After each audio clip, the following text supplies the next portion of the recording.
Hi hello ನಮಸ್ಕಾರ. ನೀವು ನೋಡ್ತಾ ಇದ್ದೀರಾ ಸ್ಪೀಡ್ ಪ್ಲಸ್ ಕರ್ನಾಟಕ. ನಾನು ಐಶ್ವರ್ಯ ಕೂಡ. ಎಸ್, ಮಾರ್ಕ್ ಸಿನಿಮಾ ಇದೇ ಡಿಸೆಂಬರ್ 25ನೇ ತಾರೀಕು ರಿಲೀಸ್ ಆಗ್ತಾ ಇರುವಂಥದ್ದು. ಇದರಲ್ಲಿ ತನ್ನದೇ ಆದ ಚಾಪುಣ್ಯತೆಯಿಂದ ಆ್ಯಕ್ಟ್ ಮಾಡಿರುವಂತಹ ಡ್ರ್ಯಾಗನ್ ಮಂಜು ಅವರಿದ್ದಾನೆ. ಖಡಕ್ ವಿಲನ್ ಆಗಿ ಕಾಣಿಸ್ಕೊಳ್ತಾ ಇರುವಂತಹ ಡ್ರ್ಯಾಗನ್ ಮಂಜು ಅವರು ನಮ್ಮ ಜೊತೆ ಇದ್ದಾರೆ. ಅವ್ರನ್ನೇ ಮಾತಾಡ್ತಾ ಹೋಗ್ತೀನಿ. ಅವರ ಪಾತ್ರದ ಬಗ್ಗೆ ಅವ್ರ ಹತ್ರನೇ ಕೇಳ್ಕೊಬೋಣ.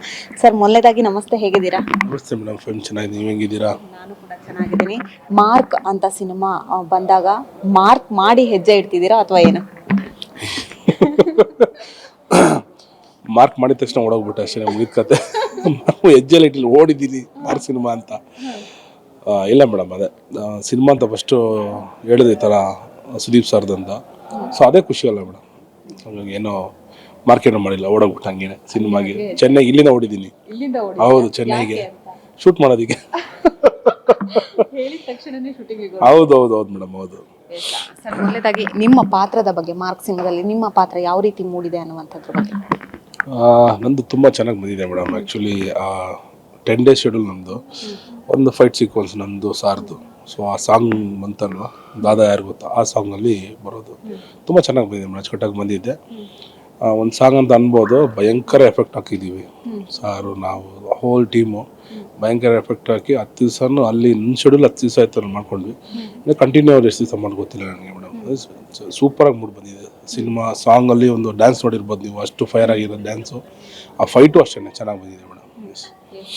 ವಿಲನ್ ಆಗಿ ನಾವು ಎಲ್ಲ ಸಿನಿಮಾದಲ್ಲೂ ಕಾಣಿಸ್ಕೊಳ್ತಾ ಇದ್ವಿ ಸರ್. ಈ ಸಿನಿಮಾದಲ್ಲಿ ವಿಲನ್ ಅಥವಾ ಖಡಕ್ ವಿಲನ್? ನಾವು ಯಾವಾಗಲೂ ಖಡಕ್ ವಿಲನ್ನೇ. ಸೊ ಹಂಗಾಗಿ ಆಪೋಸಿಟ್ ಕ್ಯಾರೆಕ್ಟರ್ ಮೇಲೆ ಡಿಸೈಡ್ ಆಗುತ್ತೆ ಯಾವ ಥರ ಇದು ಸ್ಟ್ರಾಂಗ್ ಆಗಿದೆ ಅಂತ ಹೇಳ್ಬಿಟ್ಟು. ಅಂದರೆ ಒಂದು ಸಾಂಗ್ ಆಪೋಸಿಟ್ ಸ್ಟ್ರಾಂಗ್ ಆಗಿದೆ, ಒಂದು ಆಪೋಸಿಟ್ ಇದ್ದಂಗೆ ಇವ್ರದ್ದು ಸ್ಟ್ರಾಂಗ್ ಇರಬೇಕು ಅಂತ ಒಂದಿದೆ. ಅದಕ್ಕೆ ಸೊ ಆ ಒಂದು ಇದಕ್ಕೆ ನಾನು ಇಲ್ಲದೆ ಇನ್ನೂ ಅನೇಕ ಕಲಾವಿದರು ಇದ್ದಾರೆ ಇದರಲ್ಲಿ. ತುಂಬ ವಿಲನ್ಸ್ ಎಲ್ಲ ತುಂಬ ಜನ ಇದ್ದಾರೆ. ಸೊ ದೊಡ್ಡ ಮಟ್ಟಕ್ಕೆ ಒಂದು ಹೆಸರು ಮಾಡೋ ಸಿನಿಮಾ ಇದು ಮಾರ್ಕ್.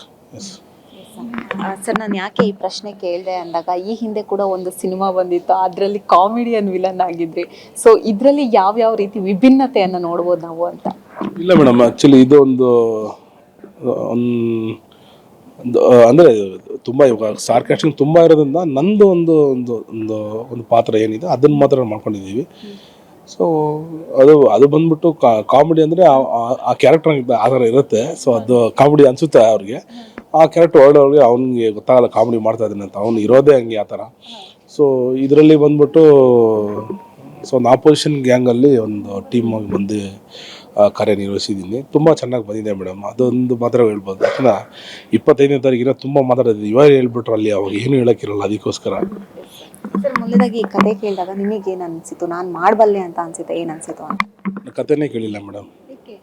ಸುದೀಪ್ ಸರ್ ಸಿನಿಮಾ ಕತೆ ಏನು ಕೇಳೋದು? ದೊಡ್ಡ ಸ್ಟಾರ್ ಕ್ಯಾಸ್ಟಿಂಗಲ್ಲಿ ಸಿಗೋದೇ ಬಂದ್ಬಿಟ್ಟು ದೊಡ್ಡ ಭಾಗ್ಯ ಅಂತ ಅನ್ಬೋದು. ಸೊ ಅಂಥದ್ರಲ್ಲಿ ನಾವು ಕತೆ ಎಲ್ಲ ಕೇಳಬಾರ್ದು. ಯಾಕಂದರೆ ಎಲ್ಲ ಡೈರೆಕ್ಟ್ರು, ಎಲ್ಲ ಪ್ರೊಡ್ಯೂಸರ್, ಎಲ್ಲ ಆ್ಯಕ್ಟರು ಬಂದ್ಬಿಟ್ಟು ಗೆಲ್ಲಕ್ಕಂತಾನೆ ರೇಸ್ ಓಡೋದು, ಯಾರು ಸೋಲಕ್ಕಂತ ಓಡಲ್ಲ. ಅಂಥದ್ರಲ್ಲಿ ಸಾರ್ದು ಸಿನಿಮಾ ಅಂತ ಬಂದಾಗ ಎಲ್ಲರೂ ಇನ್ನೂ ಭಯಂಕರ ಕಾನ್ಷಿಯಸ್ ಆಗಿ ಮಾಡ್ತಾರೆ ಅಂತ ಒಂದು ದೊಡ್ಡ ನಂಬಿಕೆ ಇತ್ತು. ಹಾಗಾಗಿ ನಾನು ಅಷ್ಟೇ ಮೇಡಮ್, ನಮ್ಗೆ ಗೊತ್ತು ಇದು ಚೆನ್ನಾಗಿರುತ್ತೆ, 100% ಚೆನ್ನಾಗಿರುತ್ತೆ ಅಂತ ಗೊತ್ತು.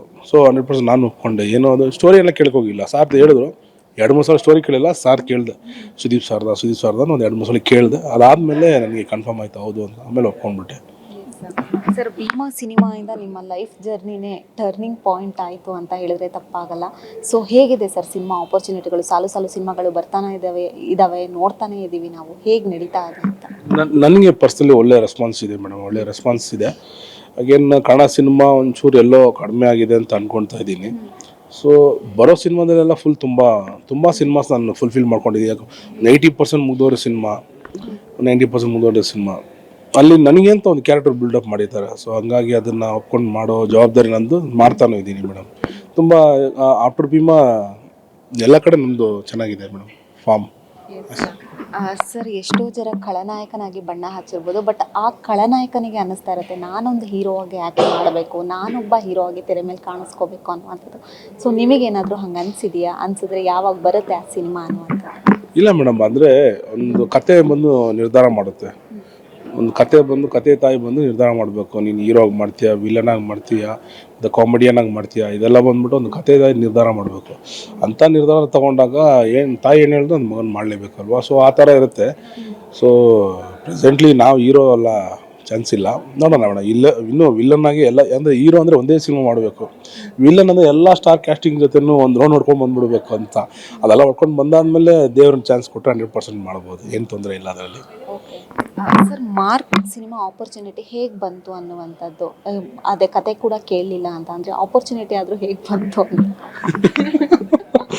ಎಲ್ಲ ಫ್ರೆಂಡ್ ಜೊತೆ ಊರು ಸುತ್ತಕ್ಕೆ ಹೋಗಿದ್ದೆ.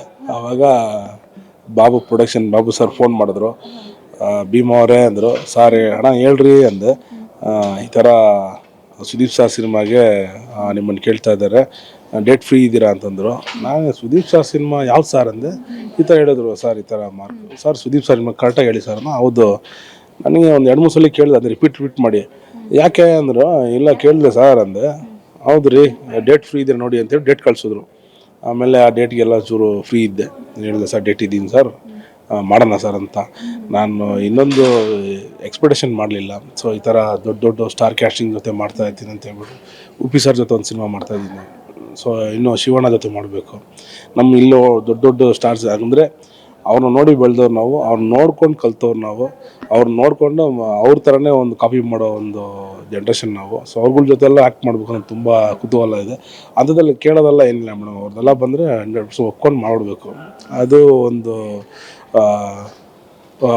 ಫಾರ್ವರ್ಡ್ ಥಿಂಕಿಂಗ್ ಅಂತ ಹೇಳ್ಕೊಂಡು ಅನ್ಕೋಬೋದು ಮೇಡಮ್ ಅದನ್ನು. ಸರ್, ನೀವಾಗಲೇ ಅಂದ್ರಿ ಒಂದು ಕಡೆ ಕನ್ನಡದಲ್ಲಿ ಆಪರ್ಚುನಿಟಿಗಳು ಕಮ್ಮಿ ಆಗ್ತಾ ಇದೆ ಅನ್ನುವಂಥದ್ದು.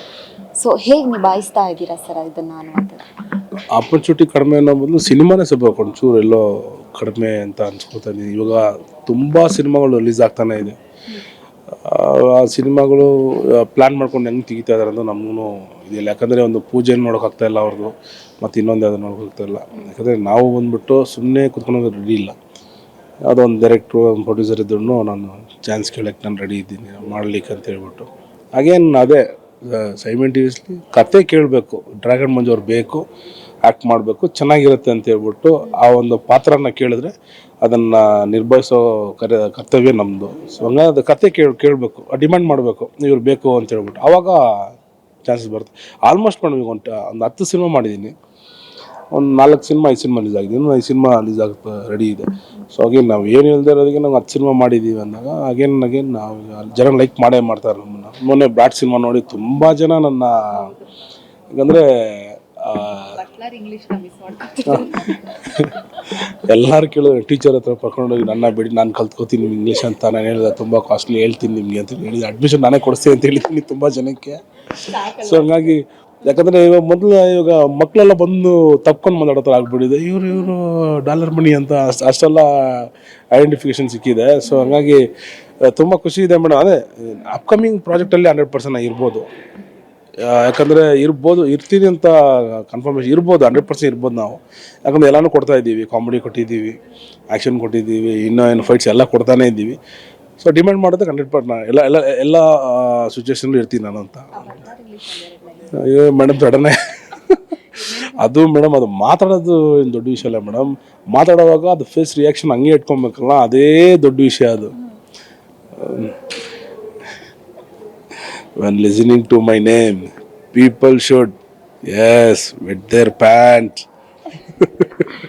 ಸರ್, ಸರ್ ಇದಲ್ದೇನೆ ತೆಲುಗು ಅಲ್ಲಿ ಇಲ್ಲಿ ಎಲ್ಲ ಸಿನಿಮಾಗಳನ್ನ ಮಾಡ್ತಾ ಇದ್ದೀರಾ. ಸೊ ಆ ಪರಭಾಷೆಯಲ್ಲಿ ಹೇಗಿದೆ ಆಪರ್ಚುನಿಟಿ ಅನ್ನೋದು? ಮೇಡಮ್ ತೆಲುಗು ಒಂದು ಸಿನಿಮಾ ಒಂದು ಕೇಳಿದ್ರು ಬಿಫೋರ್ ಆಗಿ. ಸೊ ಅದನ್ನೇನೋ ಇದು ಮಾಡ್ಕೊಂಡು ಹೋಗಲಿ. ನಾನು ತಮಿಳ್ ಒಂದು ಮಾಡಿದೆ, ತಮಿಳ್ ಒಂದು ಕಂಪ್ಲೀಟ್ ಮಾಡಿದ್ದೀನಿ. ಅದು ರಿಲೀಸ್ ಆಯಿತು, ಇವಾಗ ದೀಪಾವಳಿಗೆ ರಿಲೀಸ್ ಆಯಿತು ಅದು Tamil movie. So again mark ಮೂಲಕ ನನಗೆ ಬೇರೆ ಚಾನ್ಸ್ ಸಿಗುತ್ತೆ ಅಂತ ಅಂದ್ಕೊಂಡಿದ್ದೀನಿ. ಯಾಕಂದರೆ ಇದು ಮಲ್ಟಿ ಲ್ಯಾಂಗ್ವೇಜ್ ರಿಲೀಸ್ ಆಗ್ತದೆ ಅಂತೇಳಿ ಹೇಳಿದರು.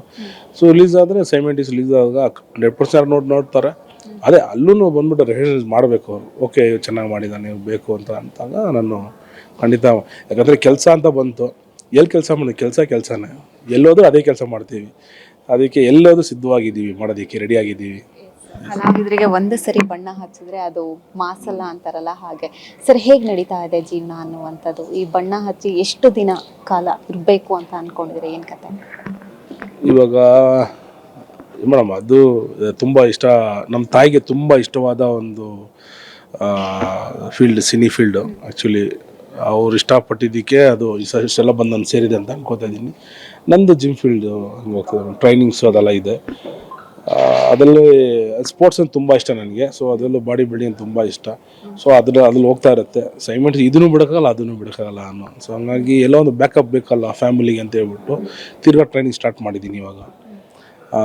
ನನ್ನ ಕ್ಲೈಂಟ್ ನನ್ನ ಸ್ಟೂಡೆಂಟ್ ಒಬ್ಬಂದು ಜಿಮ್ ಓಪನ್ ಇದೆ.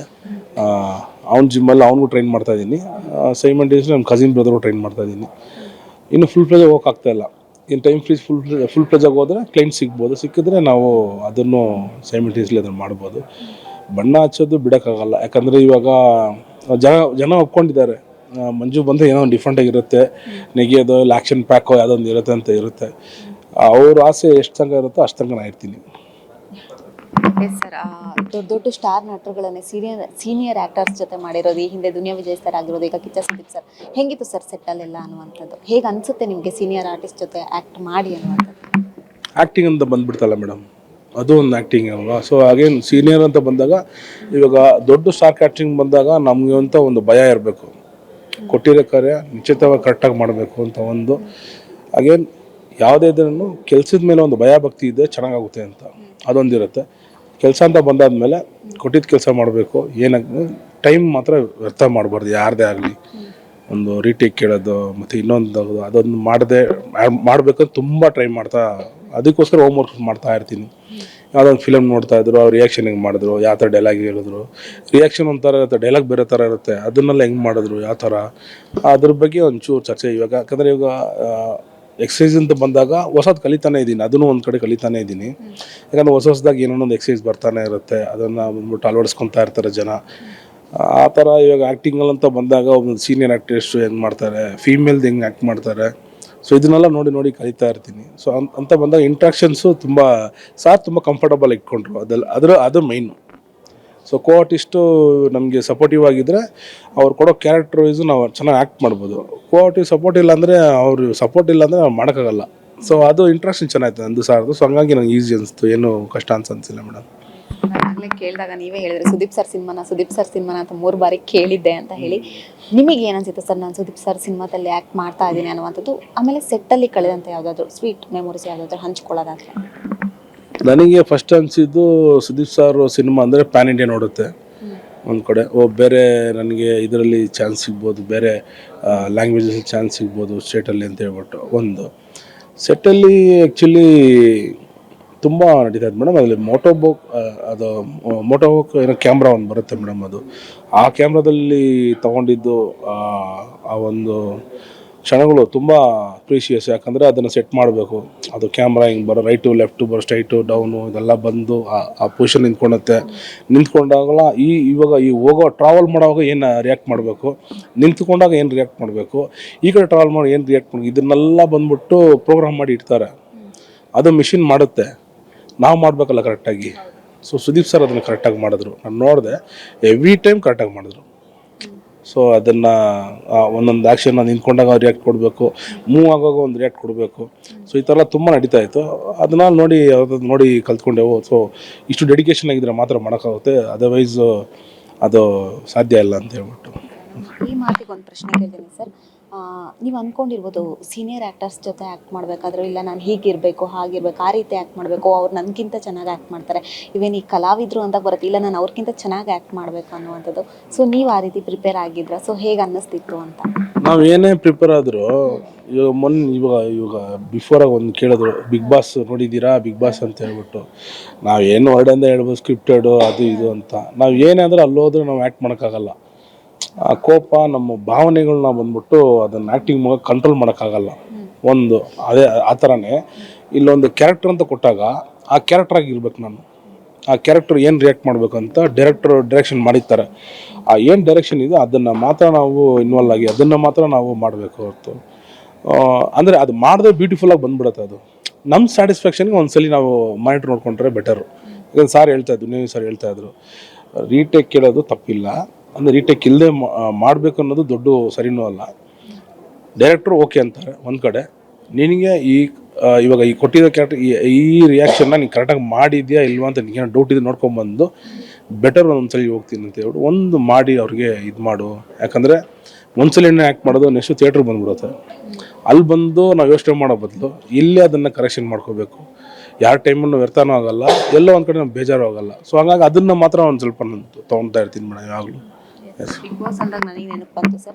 ಬಿಗ್ ಬಾಸ್ ಸ್ಟಾರ್ಟ್ ಆಗೋಕ್ಕೂ ಮುಂಚೆ ಎಲ್ಲ ಕಡೆ ಸಾಮಾಜಿಕ ಜಾಲತಾಣದಲ್ಲಿ ಹರಿದಾಡ್ತಾ ಇದ್ದಾರೆ, ಡ್ರ್ಯಾಗನ್ ಮಂಜು ಅವರು ಬಿಗ್ ಬಾಸ್ಗೆ ಹೋಗ್ತಾರೆ ಅಂತ ಹೇಳ್ಬಿಟ್ಟು. ಈಗ ಈ ಸಿನಿಮಾ ಬರ್ತಾ ಇದ್ದಾಗ ಒಂದಷ್ಟು ಜನಕ್ಕೆ ಅನ್ಸುತ್ತೆ, ಓ ಬಿಗ್ ಬಾಸ್ಗೆ ಹೋಗ್ಲಿಲ್ಲ, ಮಾರ್ಕ್ ಸಿನಿಮಾ ಬಂತಲ್ಲ ಹಂಗಾಗಿ ಬಿಗ್ ಬಾಸ್ನ ಕ್ಯಾನ್ಸಲ್ ಮಾಡಿದ್ರು ಅಂತ. ಹೌದಾ, ಏನು ಕತೆ? ಯಾವುದೇ ದುಡ್ಡು ಕೊಡೋ ಪ್ರೋಗ್ರಾಮು ಇಲ್ಲ ದುಡ್ಡು ಕೊಡೋ ಒಂದು ಇದು ಬಂದರೆ ಕ್ಯಾನ್ಸಲ್ ಮಾಡೋದು ನಾನಿಲ್ಲ. ಫಸ್ಟ್ ಆಫ್ ಆಲ್ ಅದೇ ನಾನು ಕ್ಯಾನ್ಸಲ್ ಮಾಡಿಲ್ಲ, ನಾನು ಬೇಡ ಅಂತ ಹೇಳಿದೆ. ಯಾಕಂದರೆ ಶೆಡ್ಯೂಲ್ ಬಂದಿತ್ತು, ಶೆಡ್ಯೂಲ್ ಬ್ಯುಸಿ ಇದ್ದೆ ನಾನು. ಆ್ಯಕ್ಚುಲಿ ಶೆಡ್ಯೂಲ್ ತುಂಬ ಬ್ಯುಸಿ ಇತ್ತು. ಆ ಟೈಮ್ ನನಗೆ ಇದು ಮಾಡೋಕ್ಕಾಗ್ತಾ ಇದ್ದಿಲ್ಲ. ಹಾಗೆ ನೀವು ಬಿಗ್ ಬಾಸ್ ನೋಡಾದ್ಮೇಲೆ ಅನಿಸ್ತಾ ಇದೆ ನನಗೆ ಅದು ನನಗೆ ಸೆಟ್ ಆಗಲ್ಲ. ಬಿಗ್ ಬಾಸ್ ಇದು ವೆರಿ ವಂಡರ್ಫುಲ್ ಪ್ಲಾಟ್ಫಾರ್ಮ್ ಎಲ್ಲರಿಗೂ. ಯಾಕಂದರೆ ಇವಾಗ ನೀವು ಮೀಡಿಯಾಗಳು ಹಾಕೋ ಒಂದು ಚಾನಲ್ ನೋಡ್ತಾರೆ ಜನ, ಒಂದು ಚಾನಲ್ ನೋಡೋಲ್ಲ. ಬಿಗ್ ಬಾಸ್ ಅಂತ ಬಂದಾಗ ಇಡೀ ಕರ್ನಾಟಕ ಅಂತೆಲ್ಲ ಅದರ್ ಸ್ಟೇಟ್ ಅವರು ಬಂದು ನೋಡ್ತಾರೆ ಇದನ್ನು. ಸೊ ಅಷ್ಟು ದೊಡ್ಡ ಒಂದು ಪಾಪ್ಯುಲಾರಿಟಿ ಸಿಗೋ ಒಂದು ಶೋನ ಬಂದ್ಬಿಟ್ಟು ಮಿಸ್ ಮಾಡ್ಕೊಳೋದೊಂದು ಒಂದು ಇದಾಗಲ್ಲ. ಅಗೇನ್ ನನಗೆ ಪೇಷನ್ಸ್ ತುಂಬ ಕಡಿಮೆ. Again short temper. ನಾವು ಸ್ವಲ್ಪ ದುನಿಯಾವಿ ಸಾರಿಂದ ಸ್ವಲ್ಪ ಕಂಟ್ರೋಲ್ ಮಾಡ್ಕೊಂಡಿದ್ದೀನಿ. ಯಾಕಂದರೆ ತಾಯಿ ಕೊಟ್ಟಿದ್ದ ಹೆಸರನ್ನ ಒಂದ್ಬಿಟ್ಟು ಒಳ್ಳೆ ರೀತಿ ಎಲ್ಲ ಕಡೆಯೂ ಎಲ್ಲಿ ರಿಲೇಷನ್ ಆಗಲಿ, ಫ್ರೆಂಡ್ಸು, ಏರಿಯಾ ಚೆನ್ನಾಗಿ ಎಲ್ಲನೂ ಅದನ್ನು ನಿರ್ಭಾಯಿಸಿದ್ದೀನಿ. ಇವಾಗ ದುನಿಯಾವಿ ಸರ್ ದೊಡ್ಡ ಹೆಸರು ಕೊಟ್ಟವ್ರೆ, ಅದನ್ನು ಕೆಡ್ಸ್ಕೊಳೋ ಥರ ನಾನು ಮಾಡೋಕ್ಕೆ ಯಾವುದೇ ರೀತಿ 1% ಚಾನ್ಸ್ ಇದು ಕೋಟಿ ಬರುತ್ತೆ ಅಂದ್ರೆ ನಾನು ರೆಡಿ ಇಲ್ಲ. ನನಗೇನಾದರೂ ಪೇಷನ್ಸ್ ಇಲ್ಲ. ಅವ್ರೇನೋ ಅಂದ್ಬಿಟ್ರೆ ನಾವೇನೋ ಕೈಗೆ ಮಾಡಿಬಿಡ್ತೀವೋ ಅಂತ ಒಂದು ಕಡೆ ಭಯ ನನಗೆ. ಯಾಕಂದರೆ ಅದು ನಾವು ಬೆಳೆದು ಬಂದಿದ್ದೇ ಒಂಥರ, ನಾವಿಲ್ಲೆಲ್ಲ ಫುಲ್ ಚೇಂಜ್ ಆಗಿದ್ದೀವಿ. ನಾವು ಒಳ್ಳೆಯವ್ರ ಥರ ತೋರಿಸ್ಕೊತ ಇಲ್ಲ, ಆದರೂ ನಾವು ತುಂಬ ಒಳ್ಳೆಯವರು. ಯಾಕಂದರೆ ಆ ಥರ ಇರುತ್ತೆ, ನಾವು ಬೆಳೆದು ಬಂದಿದ್ದು ರೀತಿ ಆ ಥರ ಇರುತ್ತೆ. ಸೊ ಅದು ಒಬ್ರಿಗೆ ಒಳ್ಳೇದು ಅನಿಸುತ್ತೆ, ಒಬ್ರಿಗೆ ಕೆಟ್ಟದ್ದು ಅನಿಸುತ್ತೆ. ನಾವು ಮನೆಯಲ್ಲಿ ನಾನು ಇದುವರೆಗೂ ಕೆಟ್ಟ ಮಾತಾಡ್ತೀನಿ ಅಂತ ಇವಾಗಲೂ ಗೊತ್ತಿಲ್ಲ, ನಮ್ಮ ಅಕ್ಕನಿಗೆ ಅವ್ರಿಗೆಲ್ಲ ಗೊತ್ತಿಲ್ಲ. ಆದರೆ ನಾನು ಹೊರಗಡೆ ಒಂಥರ ಇರ್ತೀನಿ. ಯಾಕಂದರೆ ಹುಡುಗರಂತ ಬಂದಾಗ ಎಲ್ಲ ಕೆಟ್ಟ ಮಾತಾಡ್ತೀವಿ, ಎಲ್ಲ ಇದು ಮಾಡ್ತೀವಿ. ಸೊ ಇದನ್ನು ನನ್ನ ಮನೆ ಥರ ಇರೋ ಬಿಗ್ ಬಾಸು ನನ್ನ ಹೊರಗಡೆ ಕುಂಡಿಸಿ ನನ್ನ ಫ್ಯಾಮಿಲಿಯವ್ರ ಜೊತೆ ಫುಲ್ ಪ್ಲೆಜ್ ಆಗಿ ನಾನು ತೋರಿಸ್ಬಿಟ್ರೆ ಎಲ್ಲೋ ಒಂದು ಕಡೆ ಹೊಡ್ತಾ ಆಗುತ್ತೆ ಒಂದು ಕಡೆ. ಇದು ನನ್ನ ಕ್ಯಾರೆಕ್ಟರ್ ಸೆಟ್ ಆಗಲ್ಲ ಮೇಡಮ್. ಅದು ಅನ್ಫಿಟ್ ಅದು ಬಿಗ್ ಬಾಸ್ಗೆ ನಾನು ಫಿಟ್ ಇಲ್ಲ. ಯಾಕಂದರೆ ಅದು ಸರಿ ಬರೋಲ್ಲ ಅಂತ ಕೋಪ ಬಂದ್ಬಿಟ್ಟು ತುಂಬ ಕಷ್ಟ ನನಗೆ. ನಾನು ಎಲ್ಲ ಕಡೆ ಹೇಳ್ತೀನಿ, ವೈಫ್ ಜೊತೆನೇ ಒಂದು 2 ವಾರ 3 ವಾರ ಮಾತಾಡಲ್ಲ. ಏನೇ ಅದು ನಾನು ಕಾಂಪ್ರಮೈಸ್ ಆಗಿ ಆ ಲೆವೆಲ್ ಇರ್ತೀನಿ. ಇವಾಗ ಯಾವುದೋ ಒಂದು ರಿಲೇಷನ್ಶಿಪ್, ಇವಾಗ ಹಸ್ಬೆಂಡ್ ವೈಫ್ ರಿಲೇಷನ್ ಬಿಟ್ಟು ಫ್ರೆಂಡ್ಶಿಪ್ ರಿಲೇಷನ್ ಅಂದ್ರೂ ಅಷ್ಟೇ. ನಾನು ತುಂಬ ಜನ ಫ್ರೆಂಡ್ಸ್ ಎಲ್ಲ ನಾನು ದೂರ ಬಂದಿದ್ದೀನಿ, ನಾನು ದೂರ ಮಾಡಿಲ್ಲ, ನಾನು ಅವರಿಂದ ದೂರ ಬಂದಿದ್ದೀನಿ.